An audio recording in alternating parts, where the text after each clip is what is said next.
بسم اللہ الرحمن الرحیم۔ السلام علیکم۔ نئی پراسرار کہانی انتظار، صداکاری رضوان علی سونگرو۔ محبت کی وہ دل گرفتہ داستان جو موت کے بعد بھی ختم نہیں ہوتی بلکہ سناٹے میں سرگوشیوں کی صورت میں زندہ رہتی ہے۔ شہر کئی دنوں سے دہشت گردی کی لپیٹ میں تھا۔ ہر روز کسی نہ کسی کونے سے دھماکے یا فائرنگ کی خبر سنائی دیتی اور سائرن کی آوازیں اب اس شہر کی پہچان بن چکی تھیں۔ سڑکوں پر اکثر ایمبولنسیں تیزی سے گزرتی اور اپنے پیچھے خوف اور بے بسی کی ایک کہانی چھوڑ جاتی۔ کئی بار لوگوں نے اپنی آنکھوں کے سامنے خون میں لت پت لاشوں کو سڑک کے کنارے پڑے دیکھا تھا اور وہ منظر دیر تک ان کے ذہنوں سے محو نہ ہوتا۔ بازار جو کبھی لوگوں کے شور اور زندگی کی رونق سے بھرے ہوتے اب وقت سے پہلے ہی ویران ہو جاتے۔ دکانوں کے شٹر جلدی گر جاتے، لوگ خاموشی سے اپنے گھروں کی طرف لوٹ جاتے، جیسے شہر پر کسی اندیکھے خوف کا سایہ منڈلا رہا ہو۔ چہروں پر خوف صاف جھلکتا تھا، ہر دل میں ایک ہی سوال تھا: اگلی لاش کس کی ہوگی؟ اگلی ایمبولنس کس کے لیے آئے گی؟ قانون نافذ کرنے والے اداروں کے لیے دہشت گردی درد سر بن چکی تھی۔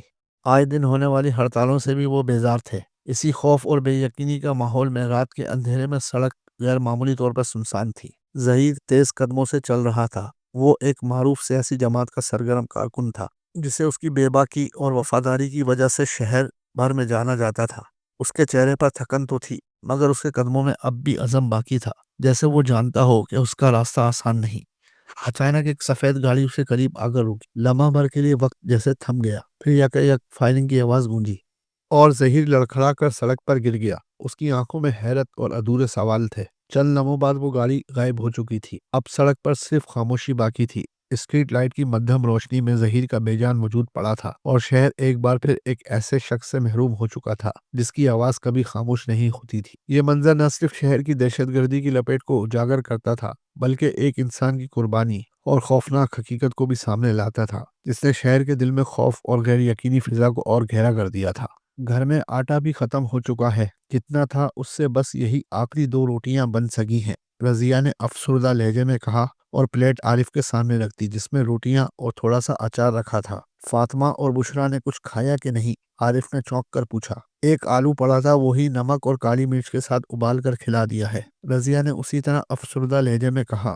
ایک آلو سے بھلا بچیوں کا پیٹ کہاں بھرے گا؟ رضیہ تم بھی کمال کرتی ہو یار، یوں کرو انہیں بھی بلا لو، مل جل کر کھا لیں گے، عارف نے کہا۔ ابھی تو میں نے انہیں سلا دیا ہے، اب صبح اٹھ کر ہی کچھ دوں گی، آپ تو کھا لیں، پورا دن ہو گیا ہے، رضیہ نے کہا۔ کیا کروں نیک بخت، آج دوسرا دن ہے دکان کو بند ہوئے۔ جو شخص مرا تھا اس کے لیے 3 دن کے سوگ کا اعلان کیا گیا ہے۔ جن لوگوں نے آج دکان کھولنے کی کوشش کی تھی ان دکانوں پر بھی فائرنگ کی گئی اور کچھ کا سامان بھی توڑا پھوڑا گیا ہے۔ وہ تو شکر ہے میں نے ابھی دکان نہیں کھولی تھی، ابھی پہنچا ہی تھا کہ فائرنگ شروع ہو گئی اور میں الٹے قدموں بھاگ نکلا، عارف نے بتاتے ہوئے کہا۔ اللہ خیر کرے، آپ ان چیزوں سے دور ہی رہا کریں۔ جب بھی آپ گھر سے نکلتے ہیں تو مجھے ہر وقت آپ کی فکر ستاتی رہتی ہے۔ آپ تو جانتے ہیں کہ شہر کے حالات بھی خراب ہیں، دہشت گردی کی وارداتیں آئے دن ہوتی ہی رہتی ہیں اور ہمارا علاقہ بھی ایسا ہے کہ شہر کی حالت خراب ہو تو سب سے پہلے یہاں اثر پڑتا ہے۔ آپ سے کتنی بار کہہ چکی ہوں یہاں سے مکان تبدیل کرنا، رضیہ نے فکر مند لہجے میں کہا۔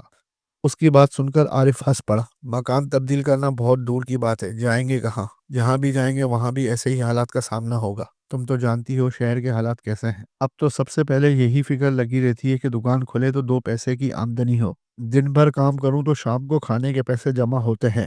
اب بھلا ایسے حالات میں مکان کیسے تبدیل کیا جائے؟ شکر کرو اس مکان کا کرایہ نکل جاتا ہے، اب تو مکان کرائے پر لینے کی بات کرو تو مالکان منہ مانگے کرایہ بتاتے ہیں، عارف نے ٹھنڈی سانس لے کر جواب دیا۔ اچھا چلیں اب کھانا کھا لیں، خدا کرے کل حالات بہتر ہوں تو روزگار کی کوئی سبیل نکل آئے، رضیہ نے کہا تو عارف کھانے کی طرف متوجہ ہو گیا۔ اگلے روز بھی حالات بدستور کشیدہ رہے۔ عارف اور رضیہ سمیت دونوں بچیاں بھوکی بیٹھی تھی۔ عارف 2-3 بار دکان کا چکر لگا کر آ چکا تھا لیکن سارا بازار بند تھا، مشتبہ افراد ادھر ادھر گھوم رہے تھے۔ ان کا محلہ بھی ایسا تھا جہاں سبھی محدود آمدنی والے لوگ رہتے تھے، لہٰذا ایسے وقت میں ہر کوئی اپنا دانہ پانی سمیٹ کر بیٹھا تھا، دوسرے کی مدد کا تو سوال ہی پیدا نہیں ہوتا تھا۔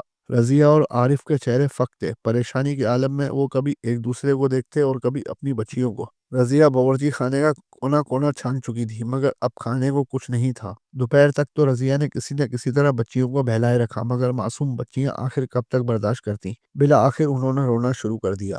رضیہ انہیں مسلسل دلاسے دیے جا رہی تھی، مگر بچیوں پر اب کسی بہلاوے کا اثر نہیں ہو رہا تھا۔ اپنی بچیوں کو اس حالت میں دیکھ کر عارف کا دل کٹا جا رہا تھا، لیکن وہ کچھ نہیں کر سکتا تھا۔ اس وقت بھوک کی شدت سے اس کے پیٹ میں گرہیں پڑ رہی تھیں، لیکن اسے اپنی بھوک کی فکر نہیں تھی۔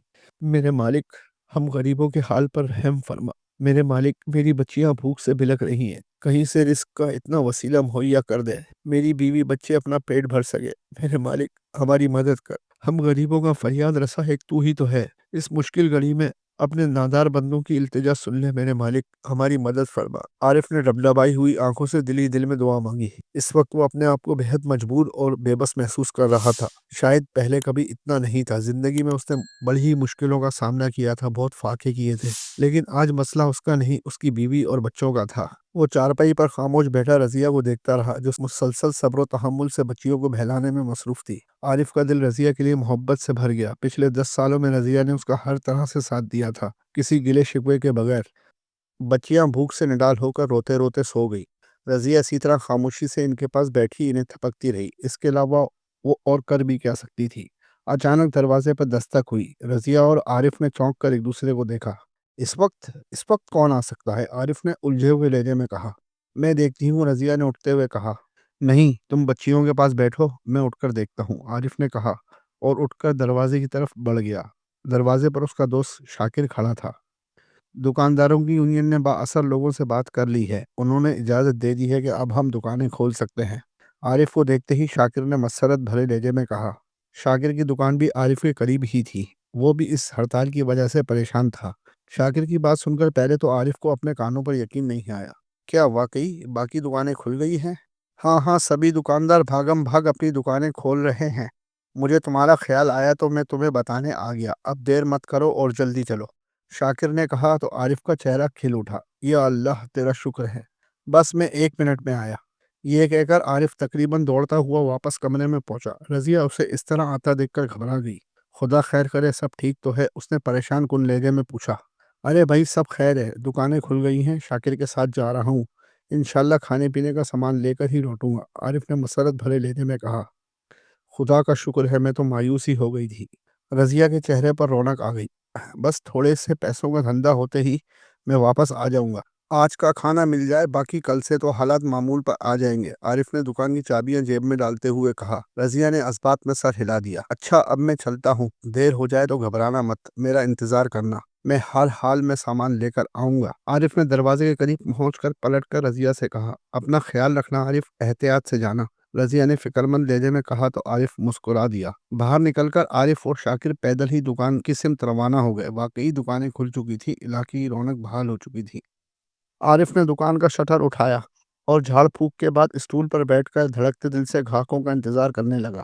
عارف اپنی اس چھوٹی سی دکان میں بجلی کا سامان فروخت کیا کرتا تھا، جز وقتی طور پر مرمت وغیرہ کا کام بھی کر لیتا تھا۔ عام دنوں میں روزانہ اتنا کما لیتا تھا کہ گزر اوقات ہو جاتی تھی، لیکن اس وقت اس کا ہدف صرف اتنے پیسے تھے جن سے وہ ایک وقت کا کھانا لے سکے۔ بھوک سے اس کا برا حال تھا، لیکن اس بھوک پر یہ امید غالب تھی کہ کچھ کام ہوتے ہی پیسوں کا بندوبست ہو جائے گا۔ ہوتے ہوتے آخر سورج بھی غروب ہو گیا، ہر طرف رات کا اندھیرا چار سو پھیل گیا۔ 2-4 گاہکوں کی آمد سے عارف کی جیب میں کچھ پیسے آ گئے۔ پہلے تو اس نے سوچا کچھ دیر اور رک جائے، تھوڑا سا اضافی راشن خریدنے کے لیے پیسوں کا بندوبست کرے، لیکن پھر اسے خیال آیا گھر میں بیوی اور بچیاں فاقے کی حالت میں بیٹھی ہیں۔ یہ خیال آتے ہی وہ اٹھا اور دکان پر تالا لگا کر گھر کی سمت روانہ ہو گیا۔ راستے میں کریانے کی دکان سے اس نے آٹا، چاول، چنے کی دال وغیرہ خرید لی۔ اچانک اس کی نظر سبزی کے ٹھیلے پر پڑی۔ عارف سامان کا تھیلا سنبھالے تیزی سے سبزی والے کے پاس پہنچا۔ آلو کا کیا بھاؤ ہے بھائی؟ اس نے سبزی والے سے پوچھا۔ 60 روپے کلو جناب، سبزی والے نے جواب دیا تو عارف سوچ میں پڑ گیا۔ اور پالک کا کیا حساب ہے؟ اس نے ٹھیلے پر نظر دوڑاتے ہوئے کہا۔ 30 روپے کلو جناب، سبزی والے نے کہا۔ اچھا، ایک کام کرو، ½ کلو آلو اور ½ کلو پالک دے دو، اس نے جوڑ توڑ کرتے ہوئے کہا۔ اور ہاں، ساتھ میں کچھ مرچیں وغیرہ بھی ضرور ڈال دینا، سبزی والے تو مرچیں مفت دیتے ہیں۔ ابھی وہ سبزی لے کر ہی پلٹا تھا کہ قریبی مسجد سے اللہ اکبر کی صدا بلند ہوئی۔ اس نے چونک کر کلائی کی گھڑی پر نظر ڈالی، عشاء کا وقت ہو چلا تھا۔ عارف نماز کا پابند تھا، اس کی کوشش ہوتی تھی کہ نماز مسجد میں ہی ادا کرے، لیکن اس وقت گھر والوں کی حالت کا سوچ کر اس کا ارادہ ڈانو ڈول ہو گیا۔ پہلے سامان گھر دے آتا ہوں، پھر آ کر نماز پڑھ لوں گا، اس نے دل ہی دل میں سوچا، لیکن تب تک تو جماعت نکل جائے گی، جیسے کسی نے اس کی سوچ میں کہا، کوئی بات نہیں، ایک دن بغیر جماعت کی نماز پڑھ لوں گا، کیا فرق پڑے گا۔ اس نے خود کو جواب دیا، لیکن پھر اسے یاد آیا آج ہی اس نے گڑ گڑا کر اللہ سے رزق کی دعا مانگی تھی، اللہ نے اسے آج ہی رزق عطا کر دیا۔ کیا وہ جواباً اتنی ناشکری دکھائے کہ اللہ کے بلاوے سے منہ موڑ کر گھر چلا جائے؟ نہیں نہیں، وہ کانپ اٹھا۔ جہاں رضیہ اور بچوں نے اتنا صبر کیا وہاں کچھ منٹ اور سے ہی، یہ سوچ کر وہ مسجد کی جانب بڑھ گیا۔ وضو کر کے اس نے سامان کا تھیلا حفاظت سے اپنے قریب رکھا، نماز کے لیے کھڑا ہو گیا۔ گویا نماز میں بھی بار بار اسے رضیہ اور بھوکی بچیوں کا خیال آتا رہا، لیکن وہ چپ چاپ نماز میں مشغول رہا۔ سلام پھیرتے ہی اس نے فٹافٹ سامان کا تھیلا اٹھایا اور باہر کی جانب لپکا۔ چونکہ 2 روز سے حالات کشیدہ تھے، اس لیے نمازیوں کی تعداد کافی کم تھی۔ سلام کے فوراً بعد ہی لوگ اپنے گھروں کی جانب روانہ ہونا شروع ہو گئے تھے۔ ابھی لوگ ادھر ادھر ہی دیکھ رہے تھے کہ 2 موٹر سائیکلیں مسجد کے سامنے آ رکی۔ دونوں موٹر سائیکلوں میں 2 افراد سوار تھے۔ موٹر سائیکلیں رکتے ہی انہوں نے قمیص میں چھپی گنیں باہر نکالی اور بلا تعمل مسجد سے نکلتے ہوئے افراد پر فائر کھول دیا۔ فائرنگ کی زرد میں آ کر لوگ تڑا تڑ زمین پر گرنے لگے۔ عارف نے اپنے آس پاس لوگوں کو زمین پر گرتے دیکھا تو اس نے خوفزدہ ہو کر سامان کا تھیلا اپنے سینے سے لگا دیا۔ میرے معبود، مجھے اتنی مہلت ضرور دینا، میں اپنے بیوی بچوں کو اناج پہنچا سکوں، میرے بچے بھوکے ہیں۔ اس نے آسمان کی طرف دیکھتے ہوئے دل ہی دل میں دعا مانگی۔ فائرنگ مسلسل جاری تھی، نمازیوں کا خون مسجد کے دروازے پر بہہ رہا تھا۔ رضیہ پر اب بھوک اور نقاہت طاری ہونا شروع ہو گئی تھی۔ بچیاں تو پہلے ہی کافی دیر سے نیم غشی کی کیفیت میں تھی، عارف کو گئے کافی دیر ہو چکی تھی، اب تو رات بھی ہو چکی تھی۔ رضیہ کا دل بری طرح گھبرا رہا تھا۔ کافی دیر تک انتظار کرتے کرتے بالآخر رضیہ بھی بچیوں کے برابر میں ہی لیٹ گئی۔ دروازے کی جانب مسلسل تکتے تکتے نہ جانے کب اس کی بھی آنکھ لگ گئی، نہ جانے کتنی دیر ہی سوئی ہوگی کہ اچانک کمرے میں ہونے والی کھٹپٹ سے اس کی آنکھ کھل گئی۔ اس نے نیم غنودگی کے عالم میں آنکھیں کھول کر دیکھا تو عارف سامان کا تھیلا اٹھائے کمرے میں داخل ہو رہا تھا۔ بھلا یہ بھی سونے کا کوئی وقت ہے؟ دیکھو، میں کھانے کا سامان لے کر آیا ہوں، جلدی جلدی کھانا بناؤ، خود بھی کھاؤ اور بچیوں کو بھی دو۔ کہاں رہ گئے تھے آپ؟ میرا دل بہت گھبرا رہا تھا، رضیہ نے اٹھ کر آنکھیں ملتے ہوئے کہا۔ دل تو میرا بھی بہت گھبرا رہا تھا رضیہ، عارف ایک دم افسردہ ہو گیا۔ بار بار تمہارا اور بچیوں کا خیال آ رہا تھا، خیر کوئی بات نہیں، میں نے تم سے کہا تھا نا کہ میرا انتظار کرنا، دیکھو میں آ گیا۔ عارف نے سر جھٹک کر مسکراتے ہوئے کہا، خدا کا شکر ہے، ہمارا سہارا تو بس آپ ہی سے ہے۔ ہم مزید 1 2 روز اور فاقہ کر لیتے، لیکن اس طرح حالات میں آپ نہ نکلتے تو بہتر تھا۔